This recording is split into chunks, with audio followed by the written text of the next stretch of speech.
नमस्कार। मैं हूं प्राध्यापक डॉक्टर राजेंद्र रघुवीर Deshpande from Pune, Maharashtra state, India. I welcome you all in my Ayurveda Academy YouTube channel. As you know, I am MD in Ayurvedic medicine and MD in Ayurvedic physiology. आज का विषय जो है वो एक आयुर्वेद की एक बेहतरीन लोजेंज जैसे है, मतलब चूसने वाली गोली। ऑफ कोर्स वो पेट में भी हम ले सकते हैं। फिर कई लोग पूछते हैं कि सर जैसे मॉडर्न की कुछ गोलियां होती है, स्ट्रेप्सिल्स जैसी गोली होती है और को खांसी की चूसने वाली गोली होती है, तो ऐसा आयुर्वेद की ग्रंथ में कुछ गोली है या नहीं है?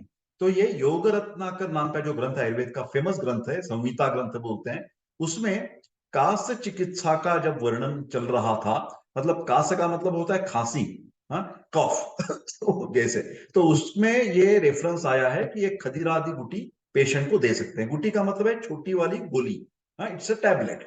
तो ये किस में काम आती है? तो एक पहले मुखपाक में काम करती है। जैसे बोलते हैं स्टोमेटाइटिस, हाँ, जब अल्सर्स हो जाते हैं ना, ये टंग पे ऊपर हो जाते हैं, चिक्स के अंदर हो जाते हैं। गल रोग, कई लोगों को जो सोर थ्रोट की शिकायत होती है, मेरे जैसे टीचर लोगों को बार बार बोलना पड़ता है, पॉलिटिकल लीडर्स को कुछ जोर जोर से आवाज कर कर भाषण देना पड़ता है, घोषणा देनी पड़ती है, मोर्चे लगाने पड़ते हैं। जिन लोगों को ज्यादातर मतलब स्वर के साथ काम करना पड़ता है, ज्यादा बोलने का काम पड़ता है, उन लोगों में ये कुछ प्रॉब्लम्स आ जाते हैं कि आवाज बैठ जाता है, लायरिंजाइटिस हो जाता है, या कई कबार bacterial infection, viral infection, allergy की वजह से फायरिंजाइटिस हो जाता है ना। तो सोर थ्रोट बोलते हैं, गले में खराश।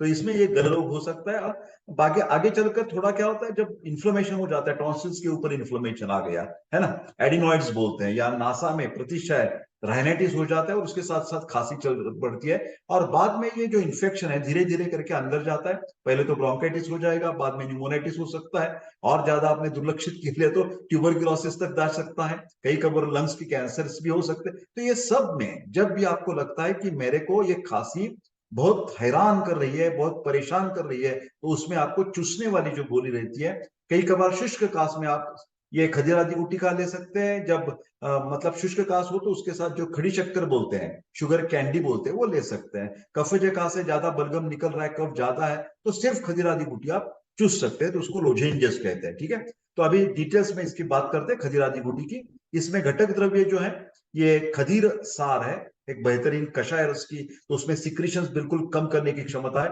इरिमेद है, इसमें भी रोपण, सब डिटेल्स में कहने वाला हूं। ये रोपण कर दिया, अल्सर सील कर देती है। चंदन, आप तो जानते हैं, सैंडलवुड, पद्मक, ये बहुत ठंडा ठंडा बहुत सारी जो दवा इसमें है, वो आप एंटीसेप्टिक की तरफ भी काम करेगी, एंटी इन्फ्लेमेटरी भी काम करेगी, और एंटीसेप्टिक और एंटी इन्फ्लेमेटरी होने के कारण वो पूरा इन्फेक्शन, जो इन्फ्लेमेशन है, वो चला जाएगा। उसके साथ साथ मंजिष्ठा, ब्लड प्यूरिफायर, धातकी, मुस्ता।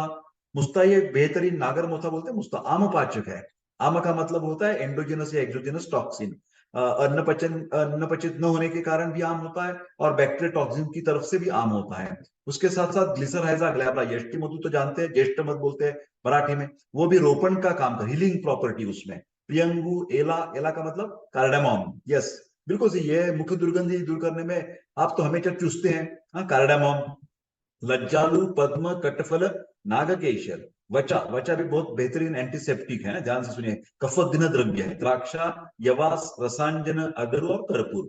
जटामासी भी है, थोड़ा सा ट्रैंक्विलाइजर इफेक्ट देती है, जो ज्यादा खांसी आती है दिन रात जब आप खांसते हैं तो इरिटेशन हो जाता है, तो इससे नर्वीन सेडेटिव है। जटामासी क्या करती है, जो न्यूरॉन्स का जो सेंसेशन जाता है ना, वो थोड़ा सा धीमा कर देती है। पत्रांग, हरितकी तो वातानुलोमक है, गैरिक है, विभितक है, अंजन, विभितक भेड़ा भी एक बहुत शुष्क काश के लिए एक बेहतरीन दवा है। आमलकी है, आमलकी तो जानते हैं इम्यूनोमॉड्यूलेटर द्रव्य है।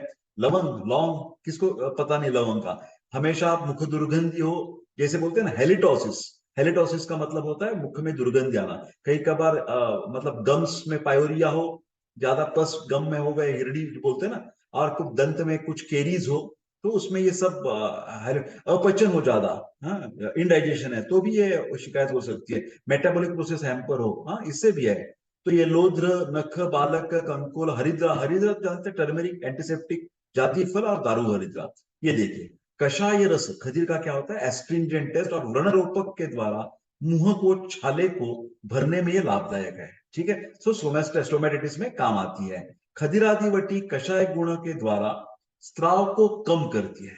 जो भी ज्यादा अननेसेसरी अनवांटेड सिक्रीशंस आ जाती है, चाहे वो क्या बोलते हैं ना, बोधक कफ की हो या क्लेदक कफ की हो, ये सब कफ की जो ज्यादा प्रॉब्लम्स है वो कम कर देती है। श्वसन संस्थान के अतिरिक्त स्त्राव को कम करती है। जैसे प्लूरसी है, प्लूरसी में भी वो फ्लूइड जमा हो जाता है ट्यूबरकुलोसिस के कारण।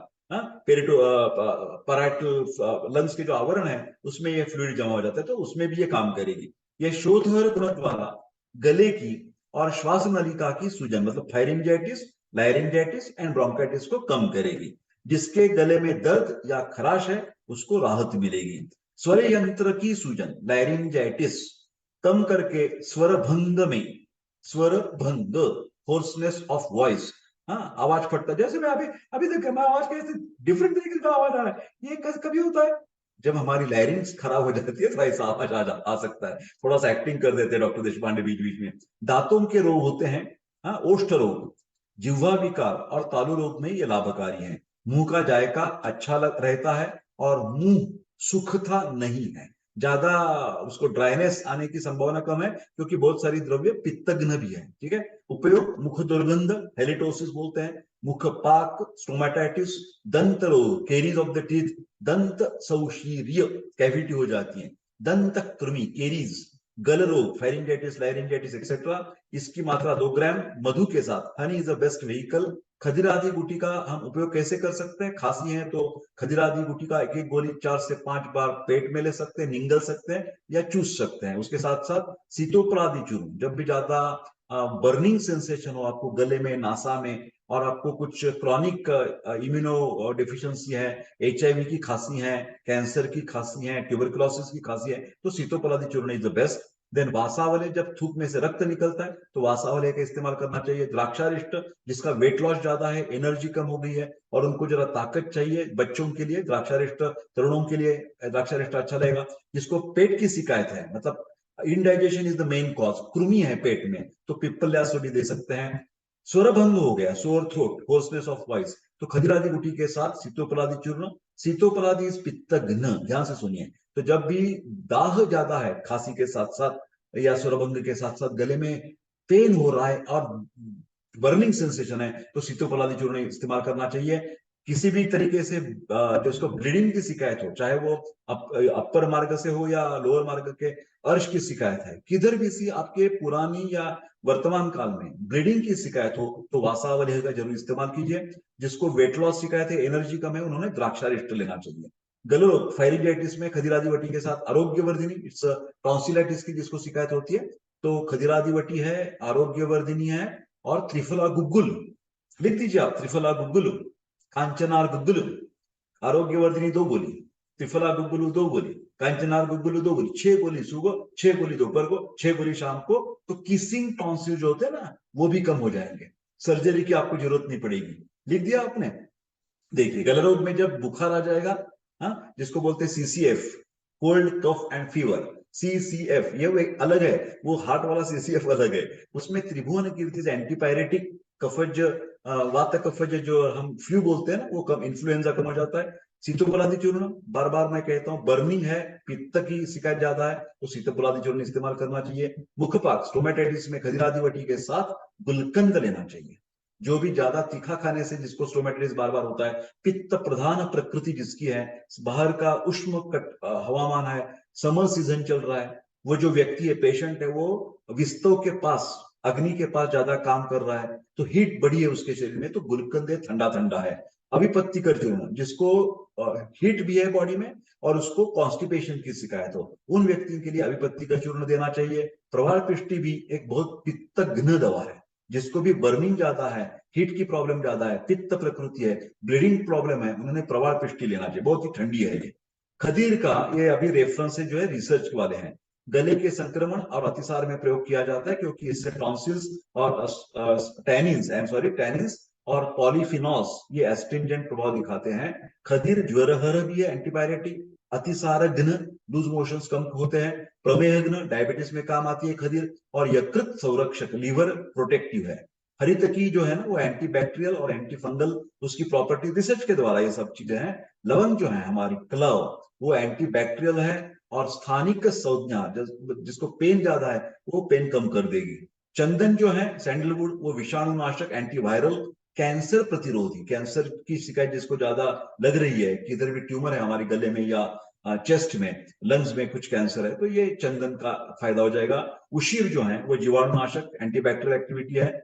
उसके साथ साथ दालचीनी, सिनेमोम बोलते हैं, ये भी एंटीबैक्टीरियल काम करती है। इलायची, वेलदोडा, कार्डामोम, ये शोथर एंटी इंफ्लेमेटरी है। मंजिष्ठा जो है वो ब्लड प्यूरिफायर है। हरिद्रा एंटीसेप्टिक, आप तो जानते हैं, anti fibrotic and anti protozoal भी ये टर्मेरिक का काम है। दारू हरिद्रा जो है स्थानिक संज्ञाहार और जीवाणुनाशक है। तो मेरे प्यारे दोस्तों, ये था खदीरादी बूटी के बारे में सब डिस्कशन। फिलहाल डिस्क्लेमर नाते से मैं हमेशा कहता हूं कि ये एजुकेशनल वीडियोस रहते हैं प्रोफेसर देशपांडे के, वो कभी भी सेल्फ मेडिकेशन को उत्तेजना नहीं देते हैं। कौन सी भी बीमारी में यथावश्यक यथाकाल वैद्य की सलाह लेना जरूरी है। उसके साथ साथ मैं आपको विनती करता हूं कि हर तरीके से लाइक, शेयर और सब्सक्राइब कर दीजिए। मिलते हैं अगले वीडियो में, तब तक स्वस्थ रहे और खुश रहे। धन्यवाद।